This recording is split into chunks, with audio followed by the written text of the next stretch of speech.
ওই ঘটনার পরে কি এমন চেঞ্জ হয়েছে ভারতের যে আমরা ভাবতে পারবো যে ভারতে আবার কোনো উগ্রবাদী আস্ফালন হবে না। বিশ্বকাপ খেললে বাংলাদেশে কি ক্ষতি হবে সেটাও আপনাদের বিবেচনা নেওয়া উচিত। মাথা নত করে নিজের দেশের মানুষকে সিকিউরিটি রিস্কের মধ্যে ফেলে এই আঞ্চলিক রাজনৈতিক পরিস্থিতি বিবেচনা না করে একটা জেনুইন রিস্কের মধ্যে নিজের দেশের শুধু খেলোয়াড় না, দর্শক এবং সাংবাদিকদেরকে ঠেলে দিলে কি ক্ষতি হতে পারে সেটাও আপনাদের সবার বিবেচনা নেওয়া উচিত। আমরা যেন T20 বিশ্বকাপ খেলতে পারি, কারণ আমাদের ক্রিকেটাররা এটা কষ্ট করে অ্যাচিভ করেছে।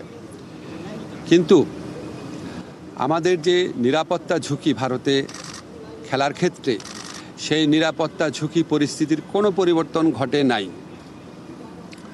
আমাদের যে নিরাপত্তা ঝুঁকির যে আশঙ্কা তৈরি হয়েছে, এটা কোনো বায়বীয় বিশ্লেষণ বা ধারণা থেকে হয় নাই। এটা একটা সত্যিকারের ঘটনার থেকে হয়েছে, যেখানে আমাদের দেশের একজন সেরা প্লেয়ারকে উগ্রবাদীদের কাছে মাথা নত করে ভারতীয় ক্রিকেট বোর্ড তাকে ভারত থেকে বের করে দিচ্ছে, সোজা কথা বের করে দিতে বলেছে। তো এখন আইসিসি যে টুর্নামেন্টটা তো ভারতেই হবে। আইসিসি আমাদেরকে যতই বলুক নিরাপত্তা আশঙ্কা নেই, আইসিসি নামে তো আলাদা কোনো দেশ নাই। যেই দেশে আমার একটা প্লেয়ার নিরাপত্তা পায় নাই, এবং যেই দেশে ভারতীয় ক্রিকেট বোর্ড সরকারের একটা এক্সটেন্ডেড পার্ট, তারাই আমার প্লেয়ারকে উগ্রবাদীদের চাপে নিরাপত্তা দিতে ব্যর্থ বা অনীহ হয়েছে, সেই দেশেই খেলা হচ্ছে। সেই দেশের পুলিশ, সেই দেশের সিকিউরিটি এজেন্সিরই দায়িত্ব হবে ক্রিকেটারদেরকে নিরাপত্তা দেওয়া। তো আমরা তাহলে ওই ঘটনার পরে কি এমন চেঞ্জ হয়েছে ভারতের যে আমরা ভাবতে পারবো যে ভারতে আবার কোনো উগ্রবাদী আস্ফালন হবে না, এবং ভারত আমাদেরকে মুস্তাফিজকে নিরাপত্তা দিতে পারে নাই। তো কি হয়েছে?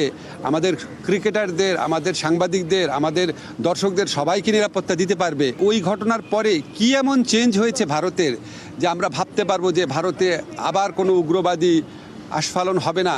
আসল যে ইনসিডেন্ট, সেটাকে বাদ দিয়ে তার স্ট্যান্ডার্ড যে সিকিউরিটি প্রসিডিউর সেগুলো নিয়ে আলোচনা করেছে। যেখান থেকে গ্রিভান্সটা, সেই ঘটনা নিয়ে আইসিসি কোনো স্ট্যান্ড নেয় নাই ঠিক মতো। এমনকি ভারত সরকারের পক্ষ থেকে যে আমাদের কনভিন্স করানোর চেষ্টা করা যে যেই ঘটনাটা ঘটেছে মুস্তাফিজের ক্ষেত্রে এটা একটা আইসোলেটেড ঘটনা, বা আমরা এটার জন্য সরি, আমরা এই ব্যবস্থা নিচ্ছি, তোমাদের দর্শক, তোমাদের সাংবাদিক, তোমাদের খেলোয়াড়দের জন্য কোনো রকম যোগাযোগের চেষ্টা করে নাই, কোনো রকম কনভিন্স করার চেষ্টা করে নাই। ফলে আমাদের ডিসিশন পরিবর্তন হওয়ার কোনো রকম স্কোপ নাই। আমরা এখনও আশা করব, আমরা মনে করি আমরা আইসিসি থেকে সুবিচার পাই নাই, আমরা এখনও আশা করব আইসিসি সুবিচার করবে। আমাদের যে বিশ্বকাপ খেলার যে অধিকার, যেটা শ্রীলঙ্কাতে আমাদের খেলার সুযোগ রয়েছে, এরকম বহু নজির পৃথিবীতে আছে যে অন্য একটা ভেন্যুতে সিকিউরিটি রিস্কের কারণে খেলা হচ্ছে। আমাদের এখানে জেনুইন সিকিউরিটি রিস্ক আছে। আমরা এখনও আশা ছাড়ি নাই। আমরা আশা করব আইসিসি আমাদের জেনুইন সিকিউরিটি রিস্কটা সুবিবেচনার সাথে নিয়ে আমাদেরকে শ্রীলঙ্কায় খেলার সুযোগ করে দেবে বিশ্বকাপ। আমরা সেই আশাবাদ নিয়ে এখনও অপেক্ষা করছি। ধন্যবাদ। আর বাকি যা বলার বুলবুল ভাই বলবে। আমার একটা মিটিং আছে, আমি আপনাদের থেকে কাইন্ডলি বিদায় নিচ্ছি। আচ্ছা, আমি আজকে ক্রিকেটারদের সাথে যখন কথা বলেছি, আমি প্রথমেই বলেছি ক্রিকেটারদের সাথে আমার যা কথা হবে সেটা আমাদের ব্যক্তিগত ব্যাপার, আমাদের প্রিভিলেজ কমিউনিকেশন। তাদের কারো কথা আমি সাংবাদিকদের বলবো না, তারা নিজেরা বলতে চাইলে বলবে। আমার কোনো কথা তাদেরকে কি বলেছি সেটাও বলবো না, শুধু এইটুক বলবো, কারণ এটা একটা প্রিভিলেজ কমিউনিকেশন। আমি যদি বলি যে ক্রিকেটাররা কী বলেছে সব আপনাদের বলবো, তাহলে তো ওরা মন খুলে কথা বলতে পারবে না।